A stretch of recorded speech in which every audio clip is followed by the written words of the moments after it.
పార్వతీ పరమేశ్వర్ వాగర్థావివ సంపృక్తౌ వాగర్థ ప్రతిపత్తయే జగతః పితరౌ వందే పార్వతీ పరమేశ్వర అంటూ మనం ఈ లలిత సహస్ర రహస్య నామాల్ని చెప్పుకుంటూ మనం గత వారంలో శ్రీమాత శ్రీ మహారాజ్ని శ్రీమత్ సింహాసనేశ్వరి మొదటి శ్లోకంలో ఆ 3 నామాల యొక్క ఆ వివరణ అంతా మనం తెలుసుకున్నాము. తర్వాత ఇప్పుడు శ్రీమాత శ్రీ మహారాజ్ని శ్రీమత్ సింహాసనేశ్వరి చిదగ్నికుండ సంభూత దేవకార్య సముజ్జత మొత్తం శ్లోకం అది. ఇప్పుడు చిదగ్నికుండ సంభూత అంటే ఏంటి అంటే, కొందరు ప్రపంచం ఎవరి వల్ల నడుస్తుందో ఆ శక్తిని తెలుసుకోలేక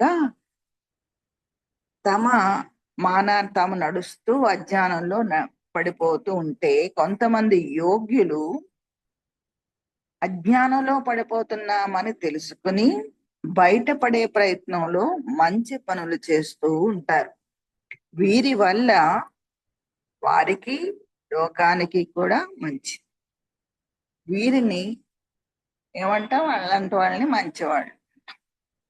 కొందరు అజ్ఞానంలో ఉంటూ జ్ఞానం తెలుసుకుందామనే ప్రయత్నం కూడా చెయ్యకుండా మంచితనాలు ధర్మాలు ఇవేం లేవని అధర్మంగా ప్రవర్తిస్తారు. కొందరు అలా ప్రవర్తించడం వారికి ప్రమాదం. కొందరు అధర్మంగా ప్రవర్తిస్తే ప్రక్కవానికి నష్టం. కొంతమంది అధర్మంగా ప్రవర్తిస్తే ప్రపంచానికి నష్టం. అలా ప్రపంచానికి నష్టంగా అధర్మంగా ప్రవర్తించే జాతిని ఏమంటాము? రాక్షస జాతి అంటారు. అలాంటి వారు ఎక్కువైతే మంచిగా ఉన్న వారికి బలం చాలదు, అప్పుడు ప్రపంచం నడవదు. మనం ప్రతి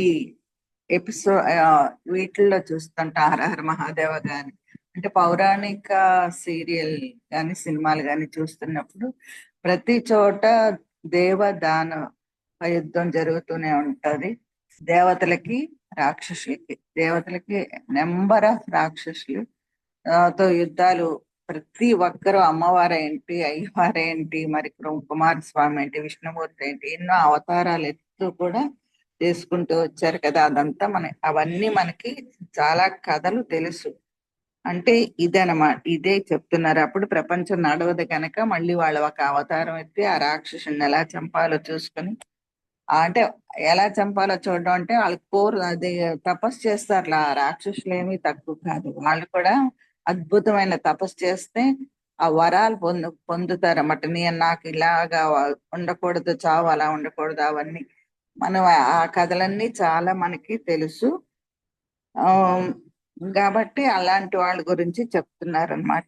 లోకంలో ధర్మ ప్రవర్తనతో ఉండేవారు అమ్మను ప్రార్థిస్తూ, తల్లి నువ్విచ్చిన శక్తితో పనిచేస్తూ నిన్ను తెలుసుకోకుండా అధర్మంగా ప్రవర్తించే వారి వల్ల మేము బాధపడుతున్నాం.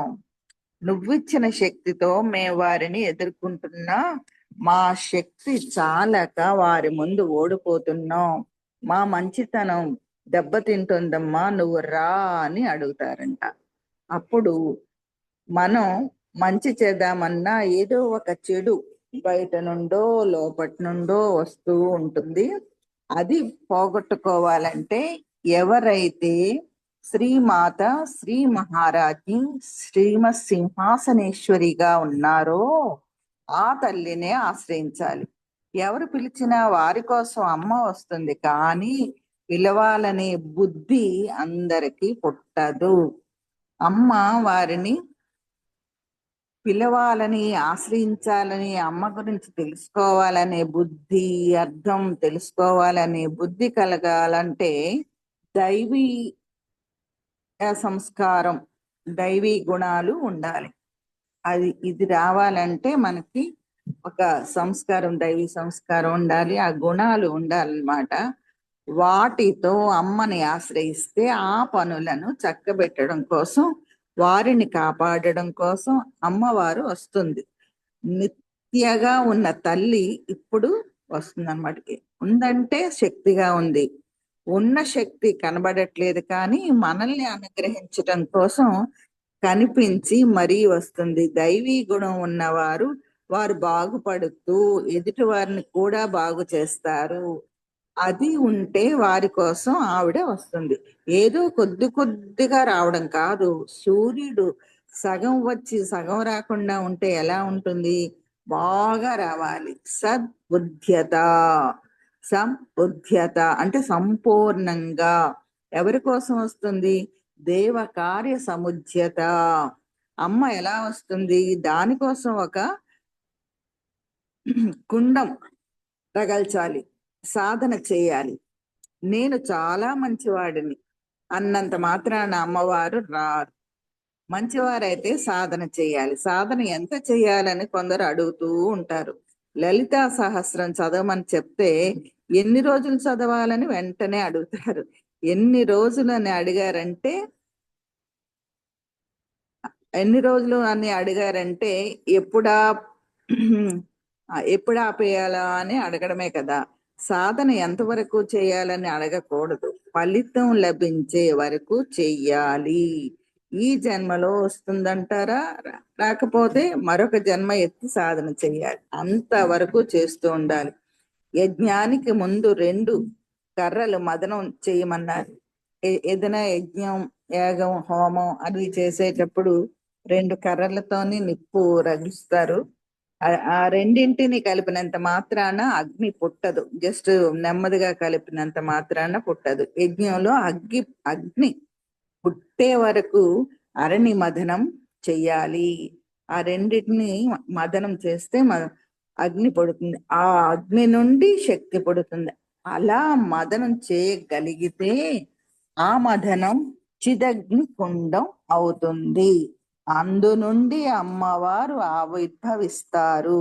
చిదగ్నికుండ సంభూత దేవ కార్య సముజ్యత అన్నదానికి చిదగ్నికుండం ఆ విధంగా వస్తుంది అని ఆ నామానికి అర్థము. అలాగే అగ్ని, గురువు జ్ఞానాగ్ని రగల్చాలి. గురువు జ్ఞానం అనే అగ్నిని మనకి వెలిగిస్తాడు అనమాట. ఆయన ఇచ్చేదే జ్ఞానాగ్ని. అది రగలాలి. అలా రగలగానే ఇంతకాలం ఇంద్రియాలతో నేను చేస్తున్నాననే అజ్ఞానం తొలగిపోతుంది. నేను అనే అహంకారం, నేను చూశాను, నేను విన్నాను, నేను నడిచా, ఈ నేను ఒక్కొక్క ఇంద్రియంలో అహంకారంగా ఉంది. ఇంద్రియ శక్తులే దేవతలు. ఇంతకాలం అవి నావి అనే విర్రవీగాయి. ఇప్పుడు గురువు గారు వచ్చి జ్ఞానాగ్ని రగిల్చితే తెలిసొస్తుంది. మీ అహంకారం అంతా దీనిలో తగలబెట్టండి అన్నారంటే అర్థం జ్ఞానాగ్నిలో అనగా విచారణ వల్ల కలిగిన అగ్నిలో నేను అనే అజ్ఞానాన్ని దహనం చెయ్యాలి. దేవతలు తనను తాము సమర్పించుకుంటున్నారంటే ఈ ఇంద్రియాలు ఏవి తమంత తాము పనిచేయడం లేదు. అఖండమైన ఆ చిచ్చక్తి వల్లే పనిచేస్తాయని ఎరుక కలగాలి. గురు కృప వల్ల రగిలిన అజ్ఞానమనబడే అగ్నియందు అహంకారాలన్నీ ప్రేల్చబడితే అప్పుడు మనలో ఉన్న అమ్మవారు మనకి సాక్షాత్కరిస్తుంది. ఇది దీని యొక్క అసలైన అర్థం. ఇది మనకి అర్థం కావడం కోసం కథగా తెలియజేశారనమాట. ఇక్కడ దేవతలకు దేవకార్య సముజ్యత అంటే దైవ కార్యాన్ని చేయటానికి అమ్మవారు చిదగ్ని కుండం నుండి ఆవిర్భవించారు అని చెప్తూ ఉన్నారు. పతంజలి యోగ సూత్రాల్లో కూడా సతు దీర్ఘకాల నైరంతైర్య సత్కారా సేవిత దృఢ భూమి అని చెప్పాడు. అంటే అంతగా సాధన చేయాలి. అంటే నిరంతర మథనం చేస్తేనే అది రగులుతుంది. ఆ రగిలిన అగ్నిలో ఆవిడ ఉంటారు. అగ్ని నుండి పుట్టడం కాదు, అగ్ని నుండి పుట్టే వేడి వెలుగు ఆవిడే. జ్ఞానాగ్ని సర్వ కర్మాణి భస్మ సాత్కురుతే అర్జున అని గీతలో కూడా ఆ ఇదే సెంటెన్స్ ని గీతలో కూడా ఆ విధంగా కృష్ణ పరమాత్మ చెప్పారు అని చెప్తున్నారు.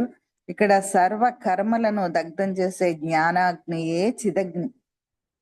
చిదగ్నికుండ సంభూత దేవకార్య సముజ్జత. ఆ చిదగ్నికుండం అంటే అది అని అర్థం అన్నమాట. జ్ఞానాగ్ని నుండి ఉత్పన్నమయ్యే బ్రహ్మ విద్యయే చిదగ్నికుండ సంభూత. చిత్ అనగా పరమాత్మ, అగ్ని అనగా ముందు ఉన్నది అనే అర్థం. జ్ఞాన రూపంలో సృష్టికి మొదలే ఉంది చిదగ్ని.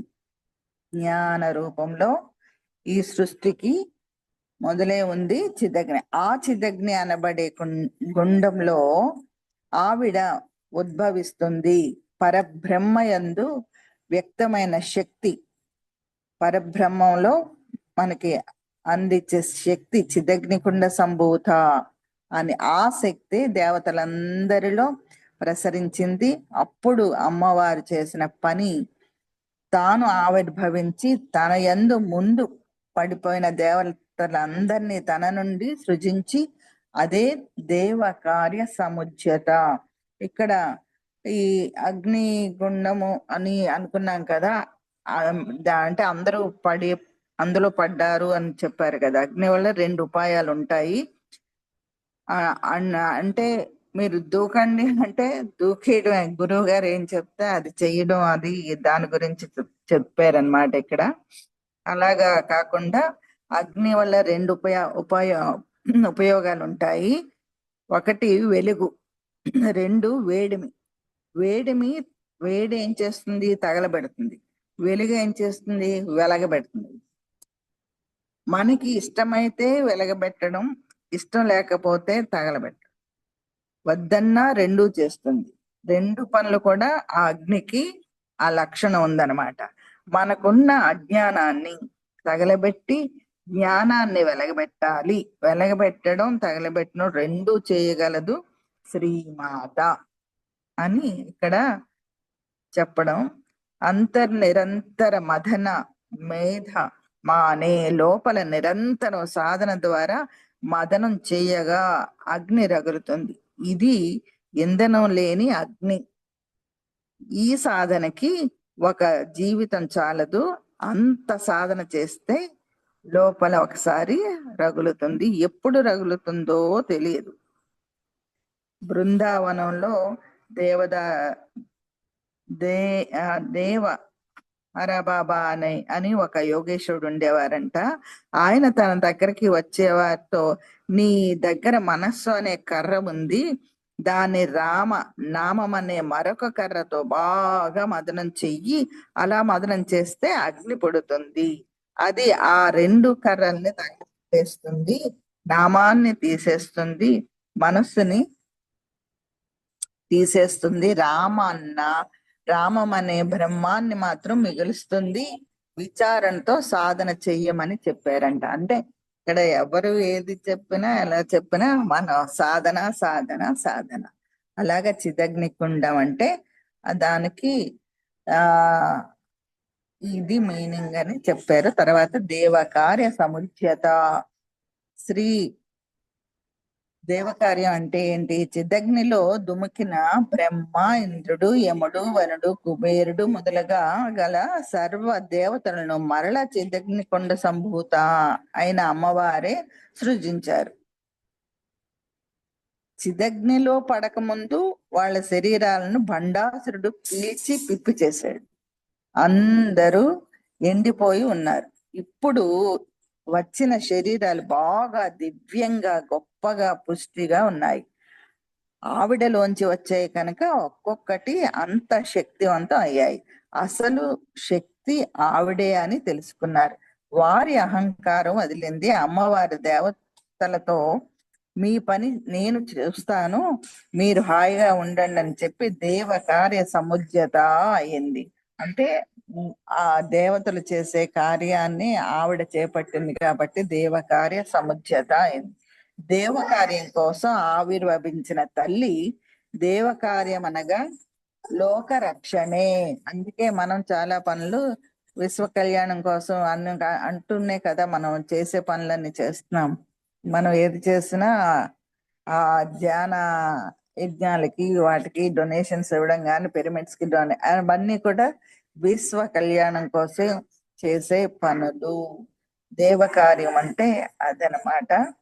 మరి కనుక ఒక్కొక్కటి అంత శక్తివంతమయ్యాయి. అసలు శక్తి ఆవిడే అని తెలుసుకున్నారు. వారి అహంకారం వదిలింది. అంటే ముందంతా మన మన ఇంద్రియాలతో మనమే ఆకులు ఆకులు అక్కడ అక్కడ అక్కడ అవును. ఎక్స్క్యూజ్ అయ్యాయి. తల్లి దేవకార్యం అనగా లోకరక్షణే.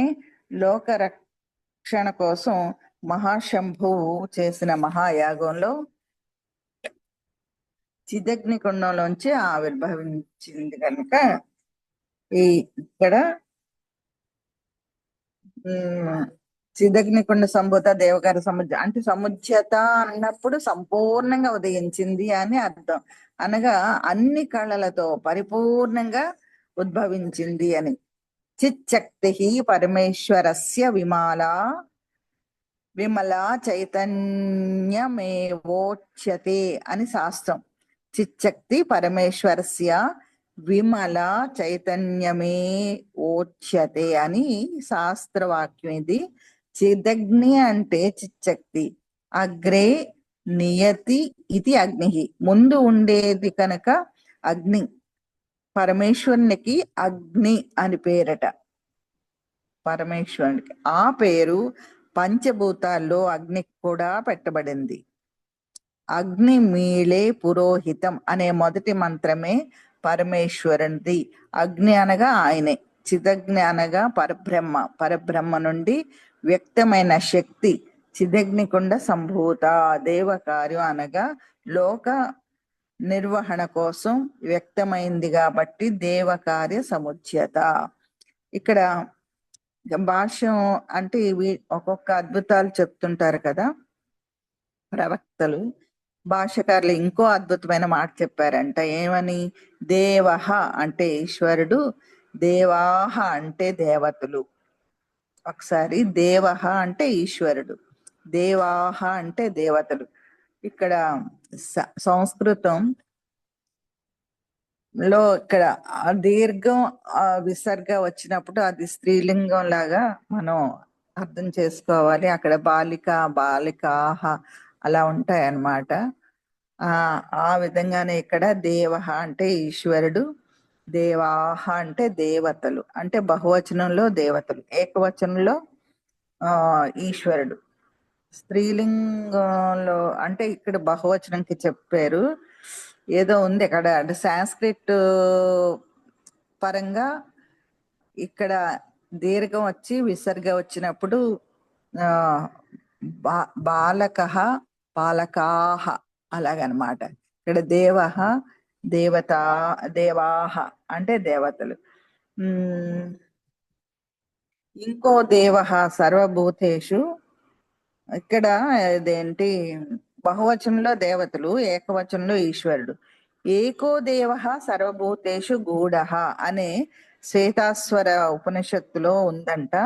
కనుక దేవ అంటే పరమేశ్వర. పరమేశ్వరస్య కార్యసిద్ధ్యర్థం సముజ్యత అంటే దేవ కార్య సముజ్యత అంటే పరమేశ్వరుని కార్యం కోసం. అంటే ఇలాగ కూడా ఒక అర్థం వచ్చేలాగా ఈశ్వరుని కార్యం కోసం ఆవిడ ఆవిర్భవించింది. దేవకార్య అంటే దేవతల కార్యమని, లేకపోతే ఈశ్వరుని కార్యమని, మొత్తం మీద విశ్వ కళ్యాణం అని. మన భాషలో అయితే పిరమిడ్ మాస్టర్ల భాష అయితే విశ్వ కళ్యాణం కోసం, పరమేశ్వరుని కార్యం కోసం పరబ్రహ్మ నుండి వచ్చిన శక్తి. సృష్టి స్థితి లయ తిరోధాన అనుగ్రహాలు ఈ 5 పరమేశ్వరుని పనులు.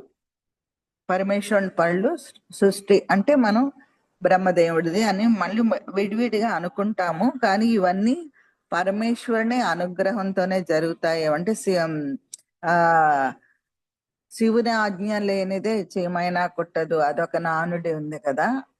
ఆ విధంగా ఇక్కడ సృష్టి, స్థితి, లయ, తిరోధాన, అనుగ్రహ ఈ 5 పరమేశ్వరుని పనులు. ఆయన 5 చేయాలంటే ఆయనలోంచి 5 రకాలుగా శక్తి రావాలి. సృష్టి ఆది అందు చిచ్చక్తి ఆయన తల్లి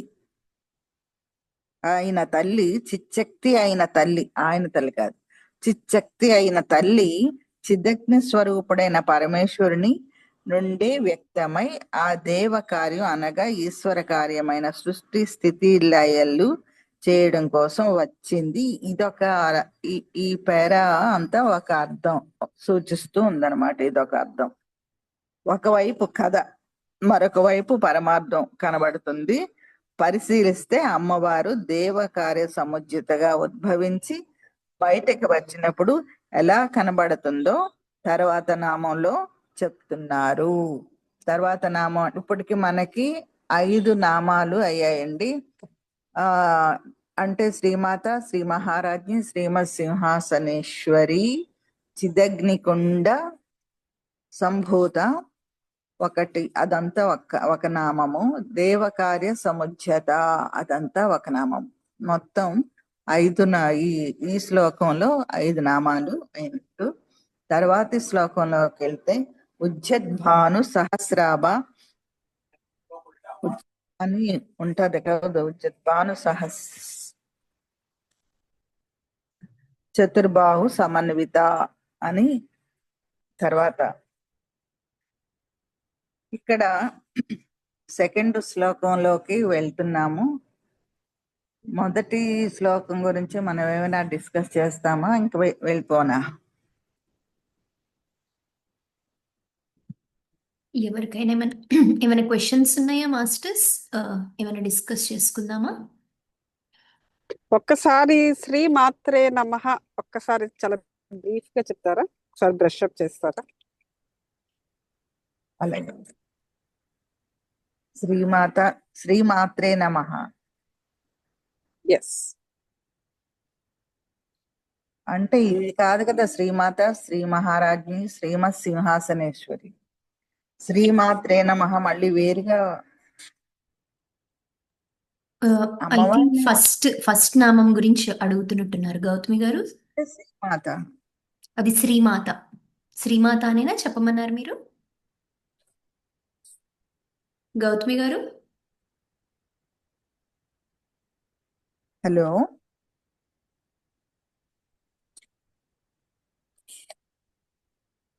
గౌతమి గారు. అవునండి. అంటే శ్రీ మాత్రే నమః అనేది లేదా? అది తర్వాత వస్తుంది కదమ్మా. ఏమన్నారు? అవి తర్వాత వస్తాయి. ఓకే, తర్వాత వస్తాయి. ఫస్ట్ దాంట్లో లేదు. ఓకే, ఫస్ట్ దాంట్లో శ్రీమాత, శ్రీ మహారాజ్ని, శ్రీమత్ సింహాసనేశ్వరి. ఓకే, గాట్యు. అవునండి, సర్లేండి. అయితే మనకి ముందుకు వస్తాయి కదా, అప్పుడు చెప్పుకుందాం. వస్తాయి. కాకపోయినా ఇప్పుడు బీజాక్షర ఓం హ్రైం హ్రీం శ్రీం శ్రీమాత్రే నమః అంటే ఇవి బీజాక్షరాలు. ఓం ఐం హ్రీం శ్రీం క్లీం కూడా ఉంటుంది. ఇవి అని అప్పుడు శ్రీమాత్రే నమః అంటే ఈ అమ్మవారి తాలూకా ఇవి బీజాక్షరాలు అని చెప్పడం అనే అయి ఉంటది అర్థం. ఇంకంతకంటే నాకు తోచింది అయితే అదే. నేను ఎక్కడ ఇంకా చదవలేదు అలాగా. కానీ ఇవి ఇక్కడే అంటారండి శ్రీమాత్రే నమః అని. ఓం ఐం హ్రీం శ్రీం క్లీం శ్రీమాత్రే నమః అని. ఓకే, బీజాక్షరీలతో కూడుకుని ఉన్న ఇదనమాట శ్రీమాత్రే నమః. అమ్మని మనం ఇక్కడ శ్రీ శ్రీ శ్రీ అని ఆ రాజులు వాళ్ళు వస్తున్నప్పుడు అంటారా కదా. అవును, శ్రీ శ్రీ శ్రీ ఒక రాజు పేరు వస్తున్నారహో అంటారా. అదే విధంగా ఉమ్, మనం అమ్మవారిని పిలుచుకోవాలి అనుకుంటే ఓం హ్రైం హ్రీం శ్రీం క్లీం శ్రీమాత్రే నమః. గాచ్చు అర్థమైందండి. అదే శ్రీమాత్రే నమః అంటే ఓకే, అది ఇంకా థ్యాంక్ యూ. తర్వాత కానీ మనకి వస్తే తప్పకుండా మళ్ళీ ఆ అమ్మది చెప్పుకుందాం. అది ఇప్పుడు మనం రెండవ శ్లోకం ఉజ్జద్భాను సహస్రాభ. ఇక్కడ మనం ఒకవైపు కథలాగా ఉంది, మరోవైపు పరమార్థం కనబడుతుంది కదా. పరిశీలిస్తే అమ్మవారు దేవకార్య సముజ్జత అని అర్థమైంది కదా. అంటే ఆ దేవకార్యం కోసం ఆ చిదగ్ని కుండం నుండి ఆవిర్భవిస్తుంది. ఎలాగా, ఎలా కనబడుతుంది అమ్మ వస్తున్నప్పుడు అంటే ఆ చిద్రూప అగ్నిహోత్రంలో ముందుగా ఒక వెలుగు పుంజం కనబడుతుంది. భగవంతుడు సాక్షాత్కరించినప్పుడు ఎలా ఉంటుందో యోగులు మాత్రమే వర్ణించగలరు. వాళ్లే చూశారు కాబట్టి, వాళ్ళకి దర్శనమైంది కాబట్టి. పురాణాలన్నీ ఏమని వర్ణిస్తున్నాయంటే ఏ రూపం లేని పరమాత్మ ముందు కాంతి పుంజంగా గోచరిస్తాడు. అది నిరాకార తత్వానికి సంకేతం. అంటే ఏ ఆకారము కాదు, కేవలం కాంతి, వెలుగు. తరువాత ఒక సాకార రూపం తీసుకుంటుంది. అప్పుడు అక్కడ ఆ విష్ణుమూర్తియా, లేకపోతే అమ్మవారా, లేకపోతే శివుడా, లేకపోతే అయ్యప్ప స్వామ, లేకపోతే ఆంజనేయ స్వామ, అలాగనమాట. ముందు అయితే దర్శించేది ఎవరైనా ఒక కాంతి, అది నిరాకారము. తర్వాత దర్శించేది సాకార రూపము. అది ఏ రూపమైనా అవ్వచ్చు అని. ద్వే బ్రహ్మణి వేదితత్వే మూర్తం చ అమూర్తం చ, అంటే మూర్తం అమూర్తం అని బ్రహ్మమునకు రెండు విధాలైన తత్వాలు ఉన్నాయని శాస్త్రం.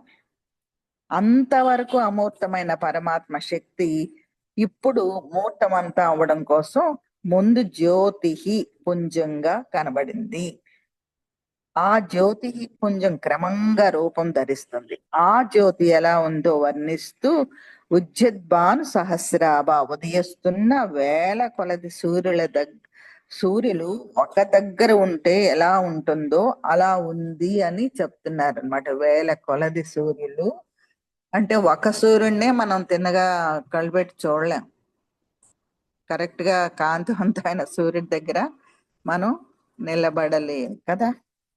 అలాంటిది వేల సూర్యులు ఉజ్జద్భాను సహస్ర అంటే 1000, సహస్రాభ ఉజ్జద్భాను వెలుగుతున్న సూర్యులు 1000 సూర్యుల్లాగా అమ్మ వస్తుంది అని చెప్తున్నారు. అమ్మవారు ఉదయించినప్పుడు వచ్చిన ఎర్రదనం పోల్చి చూసి చెప్పాలంటే ఒక సూర్యుడు చాలడు, 1000 కొలది సూర్యుడు కావాలి. ఇక్కడ సహస్రం అనంత వాచ్, ఇక్కడ సహస్రం అని అందుకు పెట్టారు అని. ఉదయిస్తున్న అనంత సూర్యులు ఒక చోట ఉంటే ఎలా ఉంటుందో అలా ఉంది అమ్మవారు ఉదయిస్తున్న సూర్యుడని చెప్పడంలో ఎర్రగా ఉందని చెప్పడం. ఉదయిస్తున్న సూర్యుడు మనం ఒక సూర్యుడు ఏ టైంలో ఎలా ఉంటాడో ఒకటి ఉంటది కదా, ఉదయిస్తున్న ఎర్రగా ఈ ఈ పువ్వుతోని ఏంటి మల్లె పువ్వుతోని, కంకిన పువ్వుతోని ఏదేదో ఉంటాయి. అదొక స్తోత్రం ఉంటదని చదా, అది బాగుంటది. ఉదయిస్తున్న సూర్యుడు అంటే మా చిన్నప్పుడు ఈ ఆకాశవాణి రేడియోలోని ఆదివారం పూట వచ్చేదన్నమాట. అంటే ఏ సూర్యుడు ఏ విధంగా మనకి కనిపిస్తాడో అది ఆ వెలుగు అదనమాట. ఉదయిస్తున్న సూర్యుడు అంటే అనంత సూర్యుడు ఒక చోట ఉంటే ఎలా ఉంటుందో అలా ఉంటుందని అమ్మవారు ఉదయిస్తున్న సూర్యుడిని చెప్పడంలో ఎర్రగా ఉందని చెప్పడం. వేల కొలది సూర్యులు అని చెప్పడంలో అర్థం విజ్ఞాన శాస్త్రం ప్రకారం చూసినా లెక్కలేనన్ని సూర్యులు ప్రపంచంలో ఉన్నారు. అందరి సూర్యులకు వెలుగుని శక్తిని ఇచ్చే అమ్మవారు మాత్రం ఒక్కరే అని ఇక్కడ ఒక కథనం. వేల కొలది సూర్యుల కూడా వెలుగుని ఇచ్చిన తల్లి అంత కాంతితో వచ్చింది. దీనిలో ఉద్దేశం మన కంటికి ఒక సూర్యుడు కనబడుతున్నాడు. వేల కొలది సూర్యుల కాంతి మన కంటితో చూడలేము. అమ్మవారు మన కంటితో చూడలేని అలౌకిక తేజస్సు అని చెప్పడం కోసం ఇలాంటి వర్ణన చేశారన్నమాట. అలౌకిక తేజస్సు స్వరూపంగా ఎర్రగా వచ్చింది. ఎప్పుడైనా చీకట్లో ఉన్నప్పుడు ఒక్కసారి కాంతి రాగానే ఆ వెలుగుకి కళ్ళు చెదిరిపోతాయి. కొంత సమయం గడిచాక ఆ వెలుగుకి కళ్ళు అలవాటు పడి రూప పరిమాణం కనిపిస్తుంది. అలా దేవతలకి కూడా అమ్మవారు రాగానే రూపం కనబడలేదు. ఆ వెలుగు ముందు ఆ వెలుగు ముందు కనబడింది. ఆ వెలుగు ఉజ్జద్భాను సహస్రాభ. నెమ్మదిగా దేవతలు అలా అమ్మవారిని చూశారు. అప్పుడు అమ్మ రూపం కనబడుతుంది అని. ఎలా కనబడుతుంది అంటే చతుర్బాహు సమన్విత అని. అంటే అలా ఆ ఎర్రని కాంతుల వెలుగు క్రమంగా రూప స్వీకారం చేసింది. అలా అమూర్తం మూర్తం అయింది. ఆ మూర్తి ఒక ఒక ఆకారంలో కనిపించింది అని. నిర్గుణం సగుణం అయింది. నిర్గుణం అంటే తెలుసు మనకి, సగుణం అంటే తెలుసు. సగుణాకారం, నిర్గుణాకారం. ఇలా నిరాకారం సాకారం అయింది. ఆవిడికి దయపొట్టి అనుగ్రహించాలనుకుంది కనుక సాకార రూపంగా ప్రత్యక్షం అవుతుంది. ఎదురుగా అలా చతుర్బాహులతో, ఎదురుగా 4 చతుర్బాహులతో మొత్తం దేవతలకి పరశంభుడికి కూడా కనిపిస్తుంది. తరువాత అమ్మవారి కిరీట వర్ణనకి కొన్ని నామాలు ఉన్నాయి. ముందే చతుర్బాహు సమన్విత అని ఎందుకు చెప్పారంటే, చతుర్బాహు అంటే 4 చేతులే కాదు, చతురస్రం అని అర్థం. లలితోపాఖ్యానం ప్రకారం చూస్తే ముందు కాంతిపుంజం కనబడింది. ఆ కాంతిపుంజంలో ఒక చతురస్రం కనిపిస్తుంది. చతురస్రం అనగా త్రైలోక్య మోహన చక్రం. త్రైలోక్య మోహన చక్రం. ముందు శ్రీచక్రంలో మనకు కనబడే ప్రథమ ఆవరణ చతురస్రం. ఇక్కడ శ్రీచక్రం గురించి కూడా శ్రీచక్రానికి చతురస్రాకారం అవన్నీ వర్ణన ఉంటది. ఆ వర్ణనని అందుకు చతుర్బాహు సమన్విత అంటే 4 చేతులు అని ఒక అర్థం. మళ్ళీ ఇక్కడ మనకి ఈ రహస్యార్థాలు చాలా చాలా చాలా అన్నిటిలోనే వస్తూ ఉంటాయండి. ఇక్కడ అందుకు చతురస్ర సమ్మోహన అనబడే ప్రథమ ఆవరణ చతురస్రం. ప్రథమ ఆవరణ 3 ఆవరణలతో ఉంటది, ఏదో అవన్నీ ఉంటాయి. అంటే నవావరణ కదా మనకి శ్రీచక్రం, నవావరణ. మనకి అందుకు మన దేహానికి కూడా నవ రంధ్రాలు అవన్నీ సంకేతాలు అన్నమాట, ఒకదానికి ఒకటి. ఈ అలాగ నవ ఆవరణ ఈ ప్రథమ ఆవరణ. దాని లోపల మిగిలిన ఆవరణలన్నీ ఉంటూ మధ్యలో బిందు ఉంటుంది. చతురస్రంతో కూడిన శ్రీచక్రం అందులో గోచరిస్తుంది అని భావం. చతుర్బాహు సమన్విత అంటే శ్రీచక్ర స్వరూపిణి. చతుర్బాహు సమన్విత అంటే శ్రీచక్రం యొక్క స్వరూపిణి. నవావరణాల్లో బిందువు నుండి లెక్క పెడితే చివరిది త్రైలోక్య మోహన చక్రం. మొదటి నుండి లెక్క పెడితే తొలుత త్రైలోక్య మోహన చక్రం. ఆరాధన క్రమంలో ముందుగా త్రైలోక్య మోహన చక్రానికే ఆరాధన చేస్తారు. అది చతురస్రం అని ఇక్కడ చెప్తున్నారన్నమాట. దేవతా రూపం ఎలా ఆవిష్కరించబడిందో జాగ్రత్తగా గమనించాలి. ముందుగా కాంతిపుంజం, ఆ కాంతిపుంజం శ్రీచక్రం అయింది. ఈ శ్రీచక్రం నుండి అమ్మవారి రూపం వెలికి రాబోతుంది. విగ్రహానికి ఆ జ్యోతి పుంజానికి మధ్యలో యంత్రం ఉంది అని. విగ్రహానికి ఈ జ్యోతికి మధ్యలో యంత్రం ఉంది. విగ్రహం కన్నా యంత్రం సూక్ష్మం, యంత్రం కన్నా సూక్ష్మం జ్యోతిషు. విగ్రహంలో యంత్రం జ్యోతిషు రెండు ఉంటాయి. ఏదో పెద్ద రహస్యం. అమ్మవారి రూప స్వీకారానికి ముందు జ్యోతిపుంజం ఉజ్జద్భాను సహస్రాభ, యంత్ర రూపం చతుర్బాహు సమన్విత. చతుర్బాహు సమన్విత అయిన తల్లి 4 చేతుల్లో ఏం ధరించిందో తరువాత నామాల్లో వర్ణిస్తుంది అన్నమాట. తర్వాత నామాలు రాగస్వరూప పాషాఢ్య క్రోధాకారాంకుశోజ్వల మనోరూపేక్షు కోదండ పంచతన్మాత్ర సాయక. ఈ 4 నామాలు కలిపి అమ్మవారి 4 చేతుల్లో ఏమున్నాయో చెప్పారు. ఒక చేతిలో రాగస్వరూప పాషాఢ్య క్రోధాకారాంకుశోజ్వల మనోరూపేక్షు కోదండ పంచతన్మాత్ర సాయక. అంటే పాశము, అంకుశము, చెరకు విల్లు, పువ్వుల బాణాలు.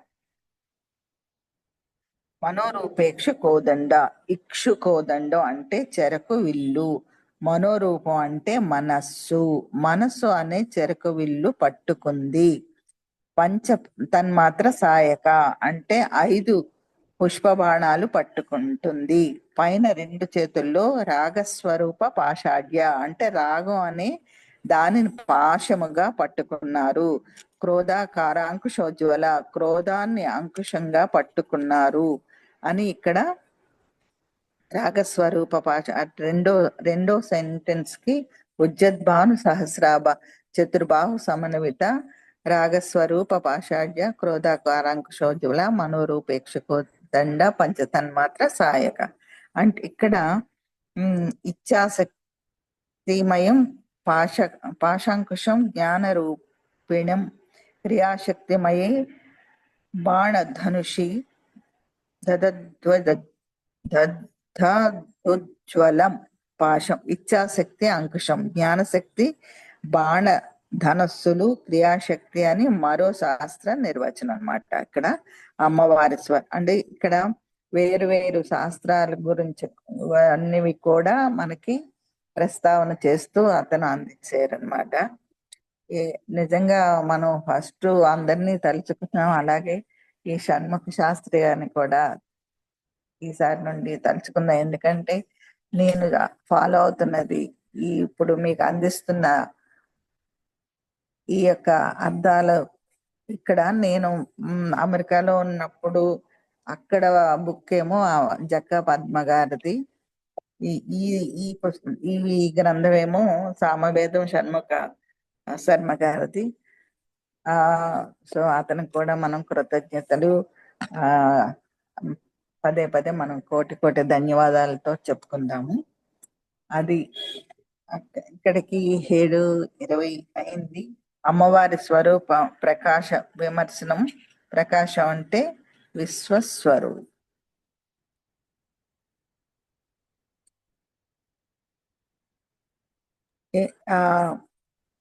ఇక్కడితో ఇది ఆపుదానమా లేకపోతే ఇవి అయ్యా ఆపుదామమ్మా.